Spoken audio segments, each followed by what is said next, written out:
Hello everybody, welcome back to the governance topic of the advanced MOOC on freshwater health. In this segment, we will look at stakeholders. The importance of engaging stakeholders is emphasized so much in public policy, it sometimes seems an almost mystical issue. But at its core, it contains straightforward practical tasks that we will concentrate on today. The first crucial lesson of stakeholder participation is that most of it is not in your control. You may choose to consult stakeholders or not, but in the end, stakeholders have a tendency to decide by themselves what they care about and share their thoughts with you, whether you want it or not. The reason is that any plan, any initiative implies change. Improving freshwater health involves people changing the status quo. Demand for change makes people nervous and it makes them react. In the best case, the reaction is agreement and support. But if people fear that changes are negative or inconvenient, they will resist. However, many initiatives for the public good, like environmental conservation, fail not because of active opposition, but because people do not care. To make your freshwater plan work, you need people to care and to actively collaborate and support you.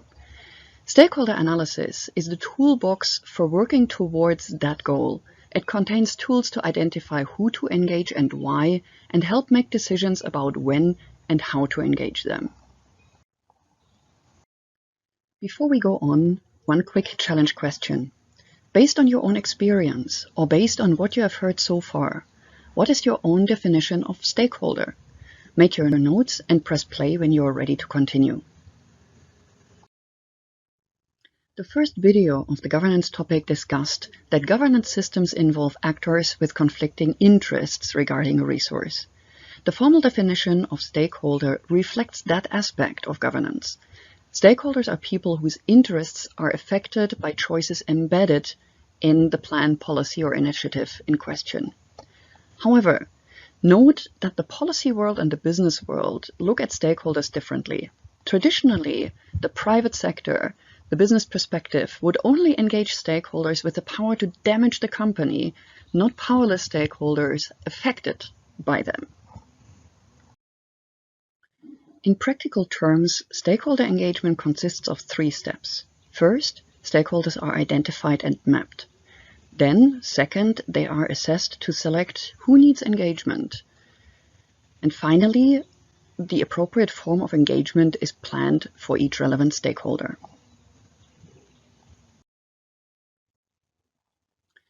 Mapping stakeholders can be as simple as making a list in a brainstorming session, maybe starting with names found during the context analysis. In practice, mapping exercises often use search profiles like the circle diagram in the slide on the right. A search profile lists specific types or categories of stakeholders to look for, guiding and focusing the search. For the water sector, many search profiles or stakeholder typologies already exist as a starting point. Here one example from the previously mentioned user guide on assessing water governance. A second example here is taken from the OECD. In contrast to the typology on the previous slide, this one is designed to make consultations more inclusive. Accordingly, it deliberately encourages identification of emerging and underrepresented stakeholders. However, both the user guide and the OECD stakeholder typology base their search profile on how the water sector works. Often, a better approach is to map stakeholders according to the relationship they have to your initiative. In the model on this slide, the key distinction is between stakeholders you want to work with, here represented in red, and stakeholders you have to work with, here depicted in yellow. Stakeholders you want to work with might be like-minded groups, intended beneficiaries, or people with expertise you need. Stakeholders you have to work with might hold an elected or appointed office, they might be members of organized interest groups, or they just happen to live in the geographical area. The key aspect is that you can't choose stakeholders of the enabling environment.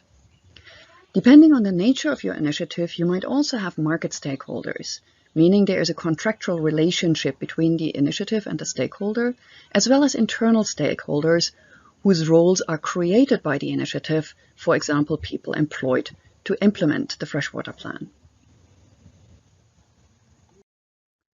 After mapping your stakeholders, the next step is to analyze which stakeholders should or need to be engaged.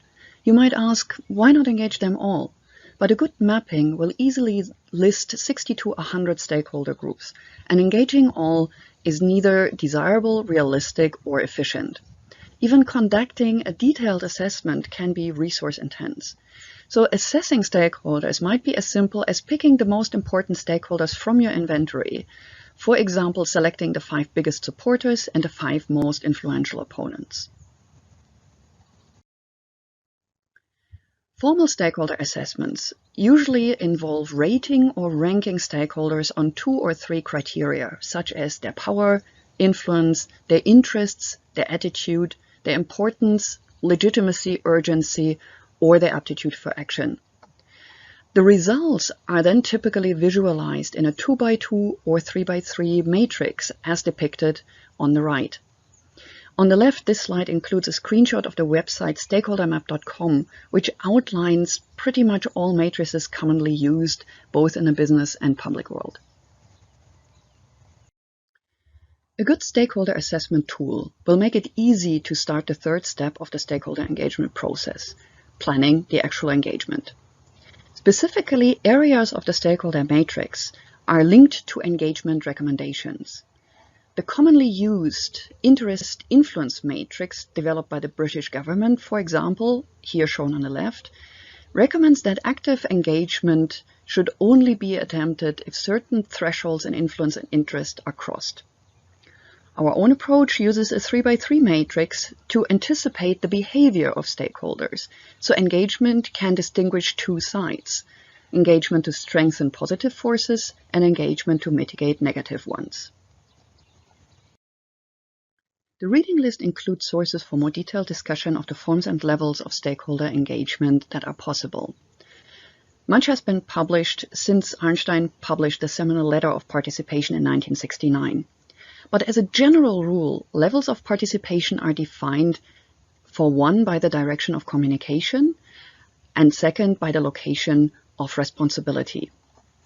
On communication, the key question is if you are talking to stakeholders alone to inform them, or if stakeholders are allowed to talk back.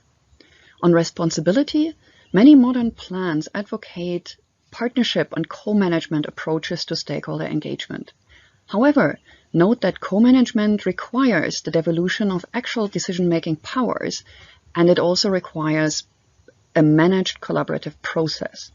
Accordingly, before using labels like partnership or co-creation for your plan, carefully check the legal and practical implications, also in terms of resources necessary.